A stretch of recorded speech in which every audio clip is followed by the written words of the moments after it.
আমি কিছু গুরুত্বপূর্ণ কথা বলবো, শুনেন সকলেই মন দিয়ে। একজন মানুষ যখন অন্যকে ব্যথা দেয় তার মনে থাকে না, কিন্তু যে ব্যথা পায় তার মনে অবশ্যই থাকে। কেউ কাউকে ছেড়ে গেলে তার কিছু যায় আসে না, যাকে ছেড়ে যায় তার সবটুকু ছেড়ে যায়। যাকে আঘাত করা হয় তার সব কিছু মনে থাকে, আর যে আঘাত করে তার কিছুই মনে থাকে না। যে টাকা ধার নেয় তার কখনো মনে থাকে না, যে টাকা ধার দেয় তার ঠিকই মনে থাকে।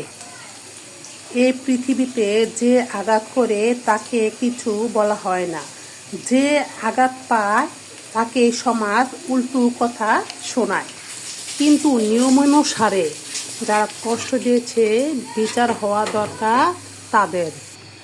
সমাজ বিচার করে যারা কষ্ট পেয়েছে তাদের। আসলে দেখেন আমাদের সমাজে কি অদ্ভুত এক নিয়ম। এই নিয়মগুলো পাল্টালে আর মানুষের মন মানসিকতা চেঞ্জ হলেই সমাজটা সুন্দর হয়ে গড়ে ওঠে। আসসালামু আলাইকুম।